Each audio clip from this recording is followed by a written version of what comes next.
Hi everyone, thanks for joining us today for another live talk on how to optimize your rental investment. If this is not your first time, you probably know me already. I'm Paula, I'm the business development lead here at liv.rent. And for those who don't know, liv.rent is an all-in-one platform to connect both landlords and property managers with qualified tenants.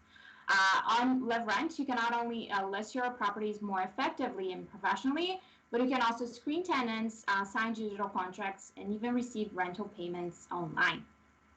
I'd like to introduce our guests today. Thank you so much, Adam and Charles. Adam is a realtor with Oakwyn Realty and also co-founder of the Graham Real Estate Group. And Charles is a founder of HostGenius. Thanks for joining us today, guys. Thank you. Thank you. Adam, would you like to introduce yourself a little bit? Yeah, I'll just briefly introduce myself. As Paula said, I'm a realtor at Oakwyn Realty and with the Graham Real Estate Group. I came from an investment background. I managed people's money for about 10 years and then switched over to the real estate side in 2016 and work primarily in the Lower Mainland, but all over BC, and really have a kind of a niche set out with the with investment properties. Cool. Seems exciting. Charles, do you want to introduce yourself? Yeah, thanks, Paula. My name is Charles. As Paula said, I'm the founder of HostGenius. We're a property management company located in downtown Vancouver. We work with the landlords to essentially find the best way to rent their home, whether that's short-term rentals, corporate midterm, or long-term rentals. And we've been doing it for about 3 or 4 years now. Awesome. Thanks for joining us today, guys. Well, it's not like your journey as a real estate investor comes to an end once you sign the deal and purchase your first property. There's so much more that goes into being an investor, and you do have to be smart and stay ahead of the trends if you want to really optimize your investments. Today, with our industry experts, HostGenius and Graham Real Estate Group, we're going to hear their insights on how to get the most out of your rental investment for 2021. We will be looking at everything you need to know about investing, managing your investment, how to find the rental market trends, and even more. Before we start, I'm going to take care of some housekeeping. This is the fun part I like. We are going to look at the audience and see who is here with us today. Based on our Eventbrite registration survey, 63% of the audience are landlords, and we also have a few property managers, realtors, and renters joining us today. 44% of you have been in the industry for over 5 years, which is super exciting, and 21% are first-timers. And 71% of our audience manages from 1 to 5 properties. This is pretty exciting. I feel like we do have a pretty diverse audience today and lots of experienced landlords. Do you have any comments, Charles, Adam? Yeah, I 100% agree with you, Paula. I think that's super exciting that there's a diverse background. And we're definitely looking forward to sharing all this information with you today. Yeah, just echo Charles' sentiments as well, and looks like we've got a good mix. So I'm happy to answer any questions that anybody has throughout. Excellent. So after we hear from each of our experts, including myself, we will be doing a live Q&A at the end of the webinar. So to answer your investment and rental market questions. For the Q&A session, please make sure you enter your questions in the live chat at any time, and our agents will make sure that we get a chance to answer them at the end. The live chat panel is on the right side of your screen. And finally, to make the most out of your live stream experience today, remember to turn off your ad blockers so you can participate and get the full experience. To kick things off, we will start with our first poll. We want to know from you, what is the biggest challenge for you when it comes to investment properties? Now I'll pass it on to Adam to start, give us a breakdown on rental investment 101.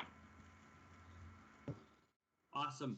Thanks so much, Paula. So I'll start just with my top 3 things that I look for when investing in investment properties. And these things are usually a checklist that I do whenever I'm working with my clients or even personally. So number 1, I love to look at things like up and coming areas or developing areas where there's good potential for capital appreciation. The bulk of your money is going to be made on the capital appreciation side of your property. So that's really kind of number one. Number two, an area that's easy to find tenants. So it's great to have a property that increases in value, but if you're having to float it on a monthly basis, not ideal, obviously. And number three, rental income that'll carry the property annually, if not provide some sort of positive cash flow. So that's the real kicker, is if we can find something with positive cash flow. And an honorable mention, areas or properties that provide some barrier to entry or exclusivity.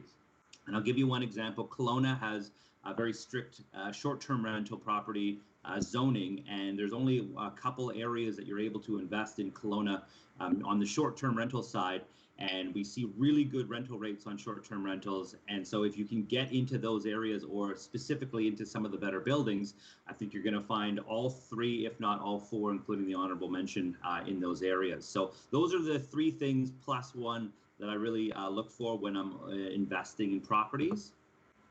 That's a really good tip. Sorry to interrupt, Adam. Do you have any example of an area in Kelowna where people can invest in for short term? Yeah, so one development that I've been looking at quite a bit is the Brooklyn development, and that's right downtown Kelowna, and that's been grandfathered in as one of the last areas, or one of the last buildings that allow short-term rentals and have no restrictions there. It's a newer building. It has lake views. It's gorgeous. You can get in for around $800-900 a square foot, depending on the floor plan. And really, really interesting. And that's kind of one personally that I'm looking at investing in next once I save some more pennies. Awesome. Take note of that. Make sure you take note of that. Thank you, Adam. So some things to consider before purchasing an investment property. We all know that kind of easy money has been made over the last 10 years, but I always try to caution people that trend doesn't have to necessarily continue. Everybody has a brother-in-law or a sister-in-law or somebody that's flipped the property and made a ton of money. That's a great story, but that doesn't necessarily mean that it's going to be continuing that way. Also understanding what your goals are when purchasing. You're looking for cash flow more, or you're looking for capital appreciation. That will determine kind of where the areas that you should be investing in. So that's really important, is to have some goals when you're purchasing an investment property. And also plan for the long term. I've kind of touched on that in number one, but we always like to look at the real estate as a long-term investment, not a quick, easy flip. So I really always say, trends can come and go, but what's the long-term potential of these properties? And number four, which is really important, is to have a contingency fund, ideally 6 months of payments of costs, or at least 3 months of rent. And I can think of no better example than COVID and what happened early last year, when basically everything shut down. And if you had, especially like a short-term rental property, a travel investment property, nobody was booking. And so if you didn't have those 3 months of reserves, you're probably going into a line of credit, or even worse, obviously, a credit card to pay for your monthly costs on that, because the money dried up. So really important to have a contingency fund alongside of your investment. Definitely. So I get a question all the time, and that's the top 5 places to invest in 2021. And this is, again, more long-term, but this is what I'm looking at right now. Vancouver's always a strong investment. It ticks all the boxes, 1, 2, 3. It kind of ticks number 4, the honorable mention, with the exclusivity. If you're looking at an area like Kitts, Kitts has really strict rental rates, or rental restrictions. A lot of the buildings are older and they have maximum rentals. So I just sold a building that had unlimited rental potential. You didn't have buildings at maximum, and that we listed it for $600,000, and it went for $605,000, which is crazy. We had over 80 requests for showings, and it just kind of showed us where the market was with properties that have the ability to rent out, especially in that area.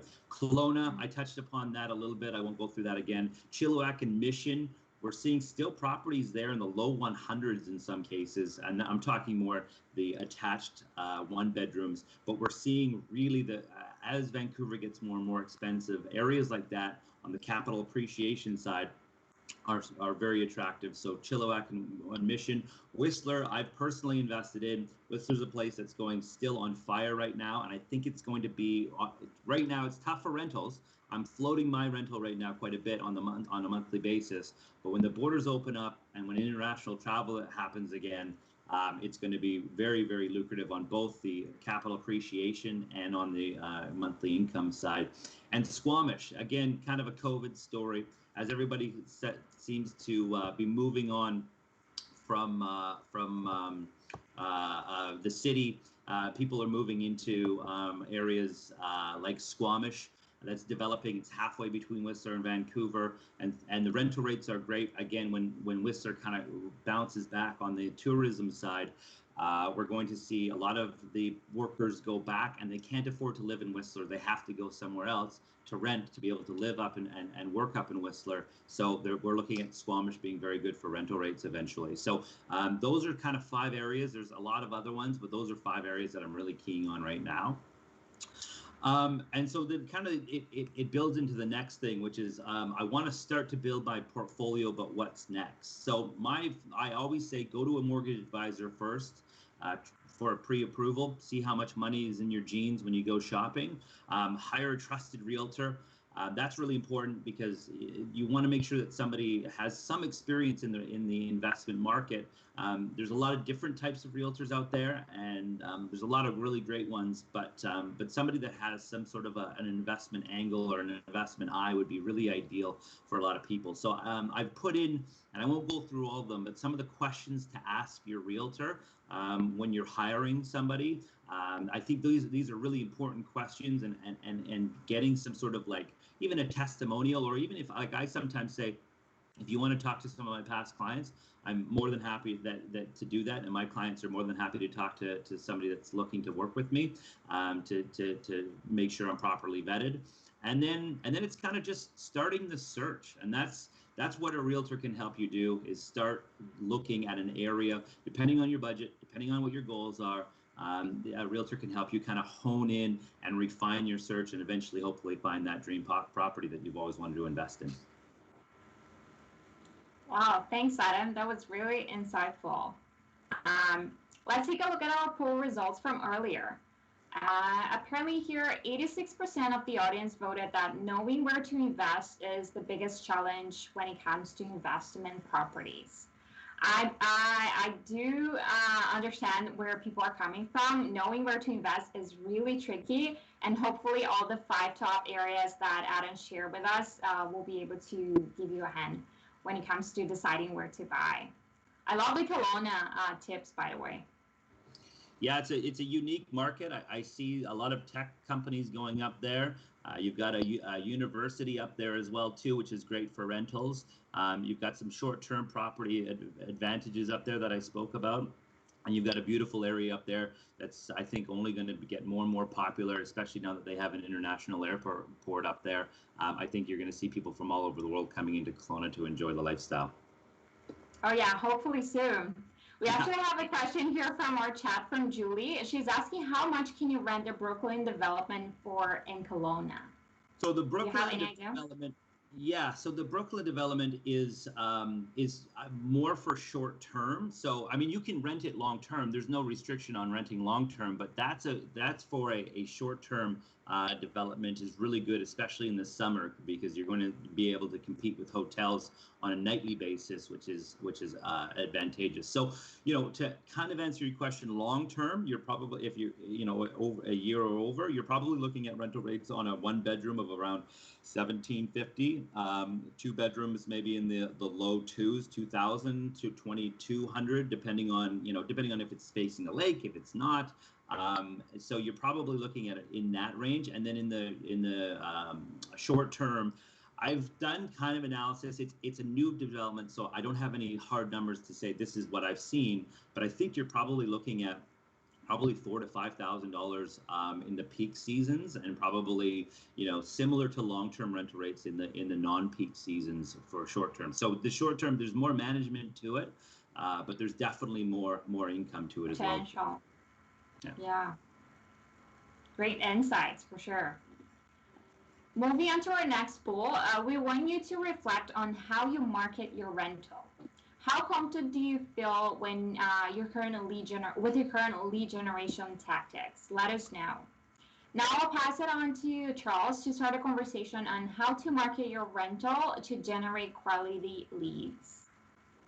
Thanks, Paula.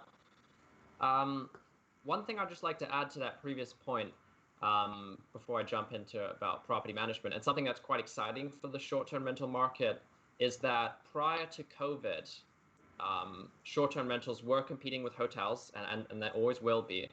And COVID obviously was a very tough thing for short-term rentals, but as we come outside of COVID, polls are now showing that short-term rentals are going to be the leading option over hotels, as more and more travelers are opting for more space over being confined into shared areas with hotel units.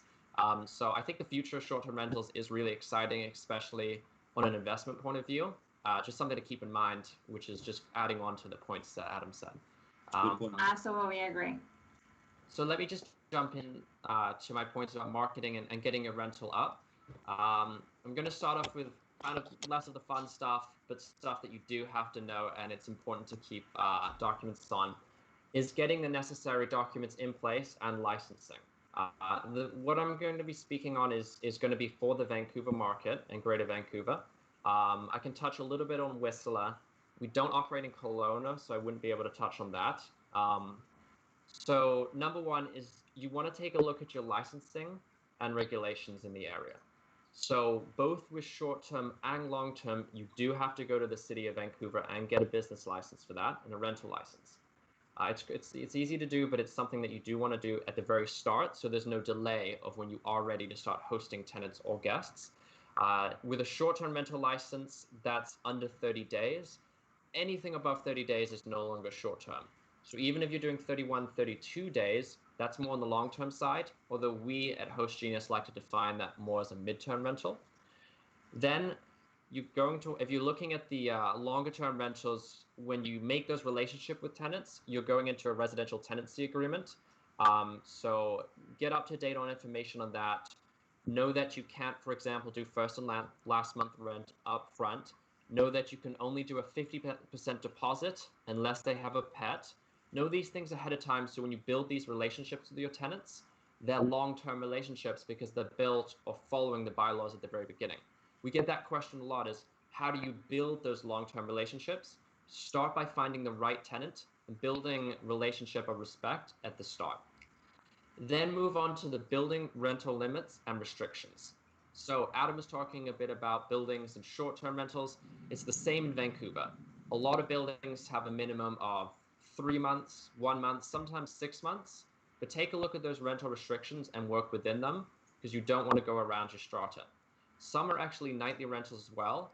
If you are interested in finding a list of that, just Google nightly rental buildings strata Vancouver. We have a blog about it. A couple of the sites do as well, but it's quite up to date. But I would also check in with them. It is important to realize that you should look at trends of the past, because if you buy a property and you're looking at an investment of, let's say, 20, 25 years, and they change the stratas to change the strata bylaw to no longer allow short-term rentals, and you've purchased for that specific reason, that might be a tough scenario. But a lot of buildings have come out fully saying, we're okay with this, we're not changing it. Just look into that. Great So step. then let's move to the next step then. We've got that information down. Now, this is an optional step. Do we want to hire a property manager or do you not? I think as a property management company ourselves, I'm going to provide you with questions that I would ask if I was not going to use my own company. Before we even get into the questions, this is really important and a step that some actually miss. Go to the Real Estate Board website and Google licensee lookup, because you don't want to work with someone who's unlicensed. The Real Estate Board is looking out for the public to make sure that they are following the regulations. Let's jump into the questions. So in this scenario, you're thinking, Charles, how do I find someone who's actually going to manage my property and not just make it more work for myself? So here's a couple of questions I suggest. How big? Portfolio size. You want to make sure that it's big enough that they're an actual property management and not perhaps someone doing it part-time Some realtors do become property managers part-time. There are great individuals that do that, but I would highly suggest working with a professional property management that does it as their full-time job, so they're available 24/7 for you, and that's their core focus. Second, how long have you been in the industry? Experience is important. Property managers generally have been in the industry sometimes longer than brokerages as well, so you can actually speak to the individual that you'll be working with part of the team. Have you had any evictions served in the past, and how have you handled them? Could happen. You want someone who has your back to know what they're doing with this. What's your application process? This is a key point because I'm going to give a little secret on how the property management industry works. They get paid when they get to put a tenant in your property. That's where 80% of their pay cut comes from. So sometimes you'll see people putting in tenants as soon as possible to get that paycheck because that management fee after is sometimes not very much. So make sure they're vetting your tenants because you do not want to have to deal with someone who's not a good fit for your property. Neither would the tenant want to have to rent a property that they wouldn't have a good fit either. It's always a great tip for you to be able to keep that tenant long term, right? If you find the perfect tenant, the right tenant, you will be able to keep it long term. Yeah, 100%. You'll make more money if it stays long term because a property management company charges that placement fee. But if that tenant stays for a long period of time, you're not going to have to pay a placement fee every single year. So at HostGenius, we really do value building those tenant relationships. We were born as a hospitality company, and we bring that same energy to the long-term industry. Where do you market the property? Now, if they don't say liv.rent, turn the other way. They should be listing on this platform. There are other platforms as well, but liv.rent is a great platform to find tenants. Can we see a copy of your rental contract? They have to use a residential tenancy agreement and stick within the bylaws, but they can add additional amendments as well. Do you have service people on hand? This is, again, what happens when a pipe bursts, or what happens when the tenant's lost all their keys? Do you really want Charles calling you up? No, and neither would I. That's why we have a contact of every single person we think you may need, but we hope you never will.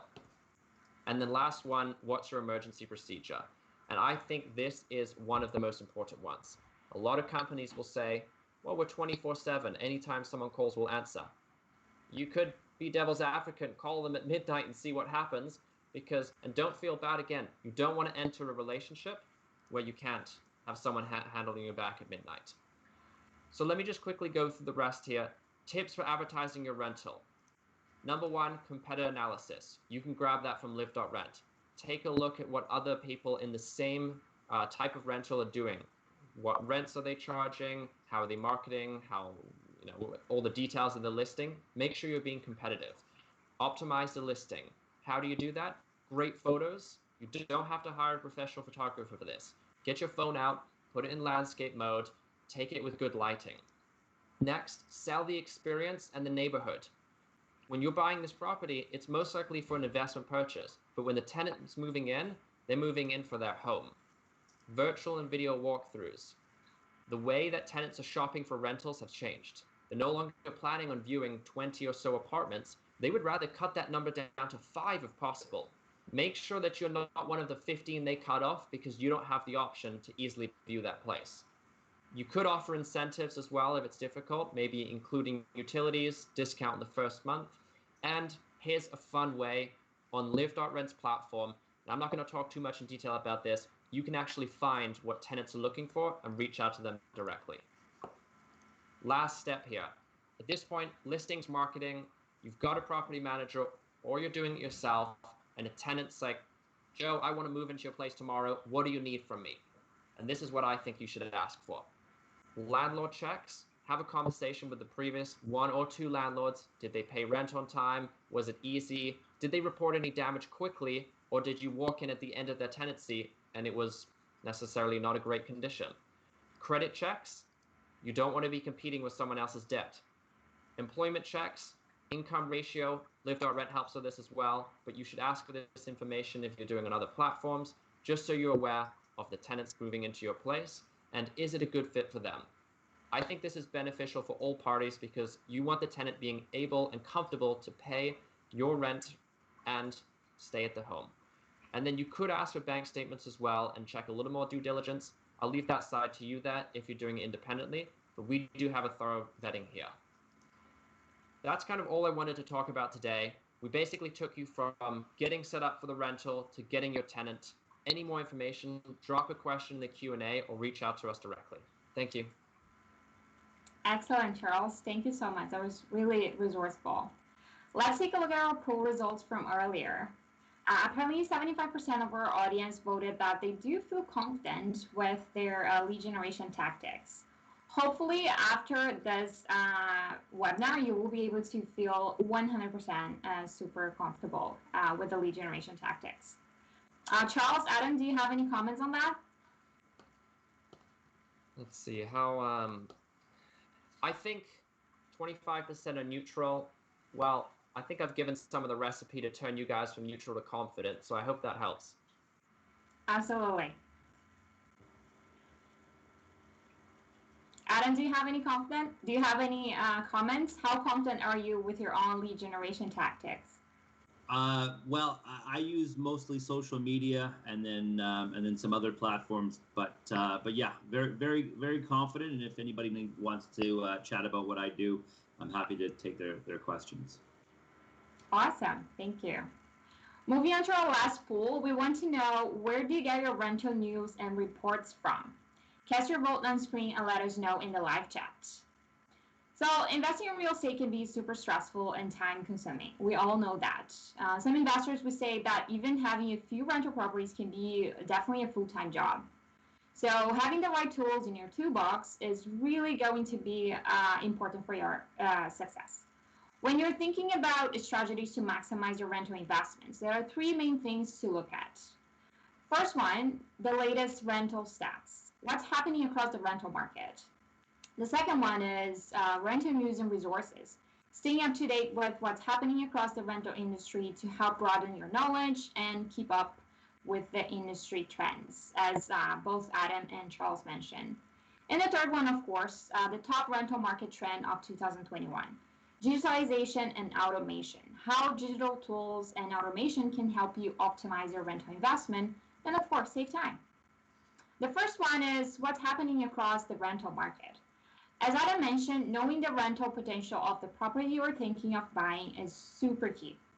Every month, liv.rent releases rent reports for not only Vancouver, but also Toronto and Montreal. And those are filled with data that identifies and shares emerging trends and information that helps support the rental community. These free reports are available on our blog, blog.liv.rent, and also on our social media. And subscribers can also get the data directly to their inbox on the first day of the month. You'll find the cost of average rent in those, the month-to-month rent change, rent per square foot, which is really important, and also a breakdown of the cost of rent in different neighborhoods and more on the reports. Thanks to our rent reports, we were able to understand that short-term rentals are being converted to long-term rentals. Again, we're just basically touching base here on 2020 and 2021 due to COVID. We're not talking about, a long term in 2022 or 23. We also saw that renters are moving away from city centers, as Adam mentioned, bringing more possibilities of investments with positive cash flow in more suburban areas like Oakwyn, Surrey, Langley, Abbotsford, and even Mission and Chilliwack. So if you're considering multiple investment properties, knowing the market might not be enough. You do need to find ways to streamline your rental process in order to scale your business by saving time and energy, which brings us to our next topic. Most first-time investors and beginners can find the rental process to be super stressful. Even knowing where to start can be challenging. If you're one of them, one important step is to find the right tools, technology, and resources. For example, on the liv.rent blog, as I mentioned, you can find information about the pros and cons of furnishing your rental property or how to market your listing effectively. You can also see how to screen tenants, as Charles mentioned, using the Liv score and how it is a free alternative to running credit checks on tenants. You can also find addendum templates to optimize your lease agreement, which is super important these days. We always get tons of questions from real estate investors, and our Live Rent ambassadors are always happy to jump on a call with you if needed.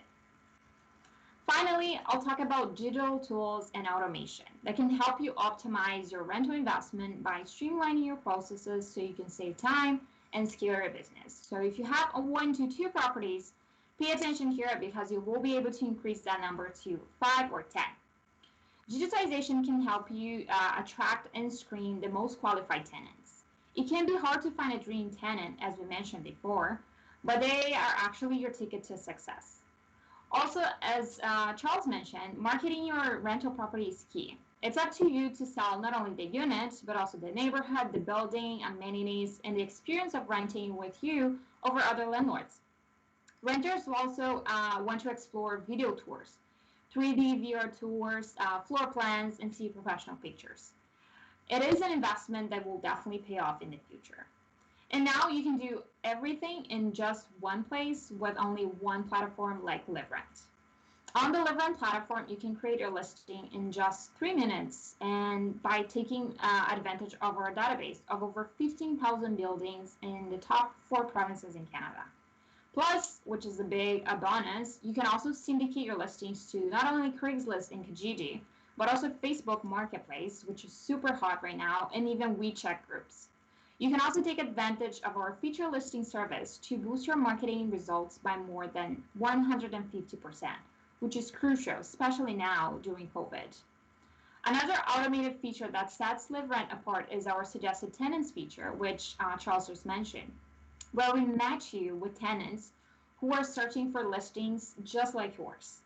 With each listing that gets posted, a curated list of prospective tenants that is generated based on their search filters. And with your listing information, liv.rent will actually present you with suggested tenants who you can chat with. So if you post your listing to the sound of crickets, this feature is definitely super helpful. Instead of waiting around for a prospective tenant, this tool allows landlords to definitely make the first move. A final point I want to touch base here when it comes to digitization. We created an algorithm that was mentioned earlier by me called LiveScore. It is definitely a great tool for you to show a complete overview of lots of potential tenants in only one place without having to pay for any additional screening services out there. It's like your personal rental assistant to help you check a bunch of verifications at once, like income, employment, identity, social media, credit, even court services and income to rent ratio. By finding and screening your tenant in only one place, you will reduce the time and save money. It's spent in the process and will close effectively deals in a fraction of the time you used to. We've seen rental buildings with over 100 units getting rented in only 2 months through liv.rent just because of the screening process. By streamlining the rental process, you will be taking the stress away to focus your attention on what matters, like, for example, acquiring more properties to maximize your rental investments. And for everyone who's joined us today, if you have any further questions about liv.rent, I would be really happy to connect with you. So just leave us a note in the live chat. You can type in email or even send me a wave emoji so I know to reach you. Now, before we move on to our Q&A session, let's check the results on the final poll. Apparently, 100% of the audience voted liv.rent, duh. So people are definitely taking a look at the liv.rent blog and resources to get their rental news and reports. I'm so glad to hear that. We have a marketing team and a business analysis team to take a look at the rental market, and it's really great to see that people are taking advantage of those. Charles, do you take a look at liv.rent reports on a monthly basis? Yeah, I also follow the Instagram where I get great information from. Excellent. How about you, Adam? Where do you get your rental reports and news from? Yeah, I again will echo Charles. I'm on your Instagram, and it's a great source for very concise information. Awesome, excellent. Before we move into our Q&A session, I want to note that we're running a bit longer than usual today. But if you can stay for our Q&A session, we will be sending you out a recorded version of today's webinar on our YouTube channel. Thank you everyone for sending us your questions before the webinar and today here in the live chat. We do already have a question here from Van. He's interested in the rental market trends for high-end condos and Alberta's rich area. Yeah, so I mean, right now the high-end condo market is a little bit tough. I think that's normally a market that we see executive rentals, people coming in for 3 months, 6 months, maybe a year contract. And obviously with COVID right now, we're seeing that become very stagnant. And the Arbutus Ridge area is a high-end area. And if you look at the kind of what's available right now, you're not really seeing too much available in that area that I would consider to be more of your high-end condo or high-end house for that matter, because there's a lot of houses, a lot more detached in that area than there is the attached market. So I think we're still living in a COVID era, and I think things will change over the next 6 months, especially as we head into the summer and depending on what they do with the borders. But right now, we're seeing not a lot of activity in the high-end condo market for rentals. That's good to know. We have another question from Jonathan. I was told that my building does not allow short-term rental. Are they allowed to do that? Yeah, so that's a great question. Yeah, great question. So yes, they are allowed to do that. That's your strata corporation that's basically clamping down on short-term. The city has their own regulations, but strata corps can come in and put their regulations in as well too. So yeah, they are. There's very few buildings in Vancouver that allow it. I do have a list of, I think, about 12 buildings or so that actually the strata corporations have given the thumbs up and allow it to do it, as long as you're following the city guidelines. So I'm happy to share that with any individual investor that wants to look at investing. But again, you have to follow their rules, which is usually just following the city's rules. So they are allowed to do it, but there are some that do allow it. Awesome. I would love to get that list. So if you're also interested in the list, make sure you talk to Adam after the webinar. We have another question here about how to make a tenant to be a long-term renter, how to avoid confrontation and keep the business going with the tenant. That was a question from Della. Thank you, Della. To answer that, I'll ask Charles' opinion on that as well, but I would say communication is always super key and building a strong relationship with your tenant. We've talked about this a few times internally, and of course, you don't have to be friends with your tenant, but being able to do some smart moves like a Christmas gift or a little housewarming gift when they're first moving in or something like that, and being open and always transparent in your communication with your tenant is always going to be key to building a strong relationship and for them to be able to become long-term renters. What's your idea on that, Charles? Yeah, so with this question, I would look at it as, in an investment point of view, churn in this industry is your tenant leaving. And the best way to avoid churn is to get the right client from the very beginning, or the right tenant. So what I was saying before is that you have that conversation with the tenant and make sure it is a good fit, make sure that income ratio does fit your rental needs, because you'll see some people will come to you and say, I need a place right now. Because let's say the last lease ended up and maybe a place fell through, and they might just be in a rush to get into a place, and you'll see that trend. They'll be saying, can I move in for 3 months, or can I get a 6-month lease? Chances are they're not going to be staying for long term. That's definitely super true. I couldn't agree more. I think screening the tenant is definitely key in order for you to find a better tenant in the long run. We have another question on the live chat here from Van. What are renters looking for in terms of neighborhood experience? That's a really good one. I think that changed a little bit, especially over the past year or two due to COVID. I feel like right now people are definitely going more towards the suburbs. They're looking for bigger spaces, as we mentioned, in Oakwyn, because it's an area that is more affordable. And in terms of neighborhood experience, People are definitely looking into, more outdoor spaces, parks, and all of that because of COVID. But I feel like having a rental unit close to the SkyTrain, transit, and city conveniences is definitely still super key.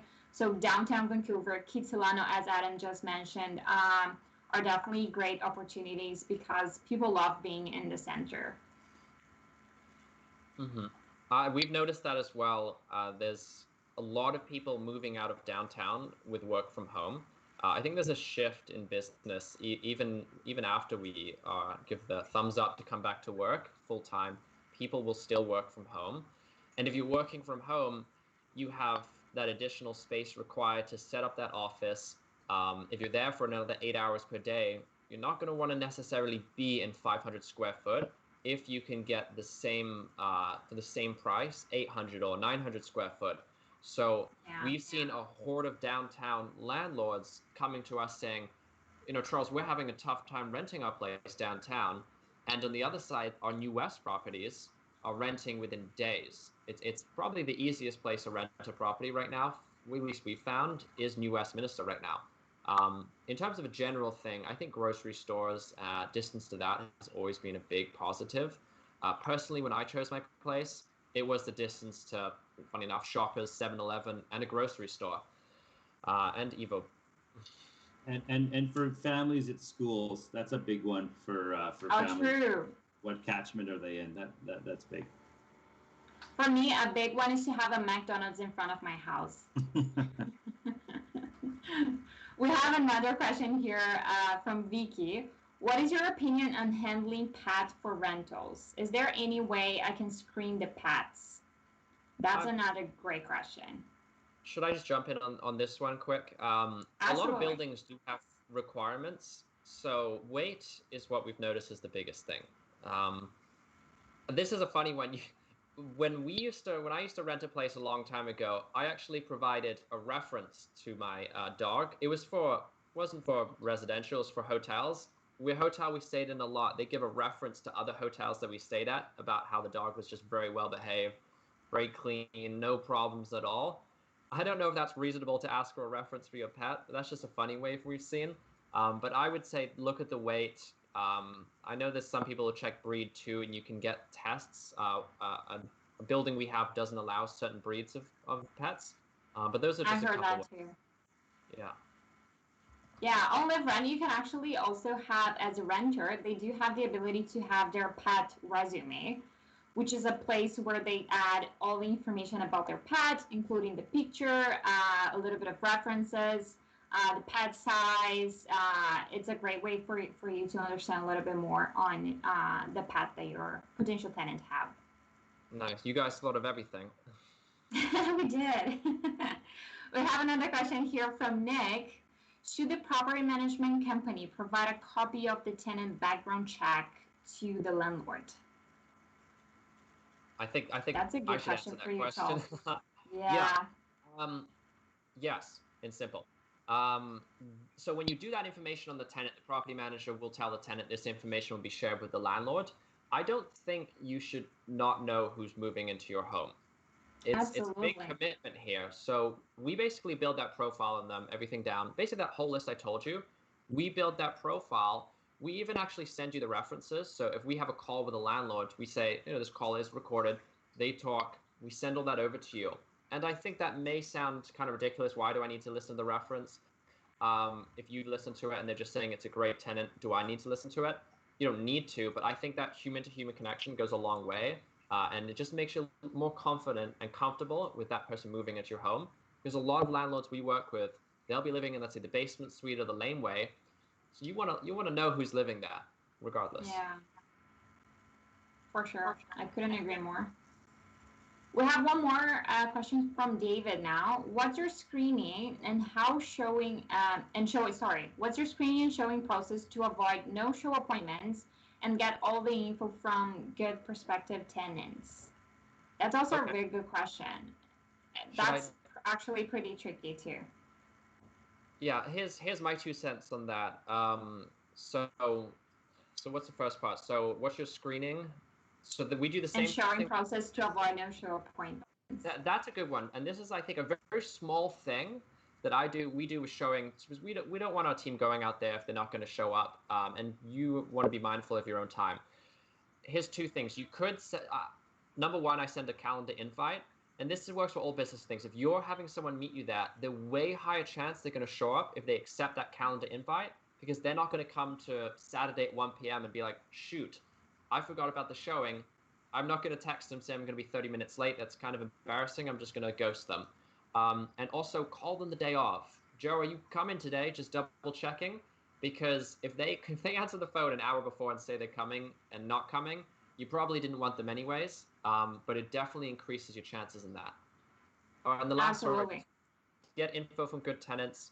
I wouldn't screen too much before you do the showing. I think when people ask for a credit check before you do the showing, I think it's a bit rude. Maybe I don't want to rent the place, right? So I do that after. I just say, tell me a little bit about yourself first. Excellent. Another tip that I would give is having all the communication in just one place. On liv.rent, as I mentioned before, you will be able to screen your tenant to book a showing with him and having all the communication within the chat. This will definitely streamline your process and ensure that you're not, going over multiple emails, text messages, calling, and going all over the place in order to have your information handy. It's definitely going to be super important for you to make sure you don't have to deal with no-show appointments. We have one last question here from Dave. Hi, Adam. Any tips for the first-time real estate investors just looking to get started? Yeah, I'll expand a little bit on what I mentioned before, but get your team together, get your investment team together, and that includes a mortgage advisor and obviously a realtor, and feel free to ask them those questions that I had up on the chat before. And another thing on top of that is make sure that the mortgage broker and your realtor and obviously yourself are all communicating about the purchase, because there could be things that come up last minute, and that if everybody's not a team and not connected to each other, it could make a big difference when you go to make an offer. That things might have changed in either your financial situation, your personal situation, and if the mortgage broker and the realtor don't know that it could cause complications. So make sure it's a team approach. I always say to my clients, I'm going to be your best friend for the next 1, 2, 3, 4 months, depending on how long it takes, and make sure that everybody's talking and communicating together. So another tip I would add here is definitely hire your Adam as your realtor. He will be able to build a strong team with you for sure. Great tip. That wraps up our Q&A session. For any questions that we did not get a chance to address, myself, Charles, and Adam will connect with you over email. Thank you to everyone for joining us today in a special Live Talk in collaboration with HostGenius and Graham Real Estate Group. Thank you again, Charles and Adam, for hosting this event with me today. Please let everyone know where they can connect with you. I'll go first. I'll go. Okay, I'll go. You can find me on Instagram at Vancouver Adam. You can also email me at adam@Graham Realty. Graham is my last name, realty.ca. Those are probably the two easiest, or you can find me on my website, grahamrealty.ca. Awesome. How about you, Charles? Yeah. You just give us a Google. HostGenius will be the first one that comes up, or should be. And Instagram, HostGenius PM. I doubt anyone's going to remember a phone number I throw out right now, but it's all the information's on our website. Amazing. Thank you, guys. That wraps up our live event today. In case you missed any of our notes, we will be sending the recording version via email. Make sure you subscribe to us if you haven't already for more live stream events in the future. And bye for now.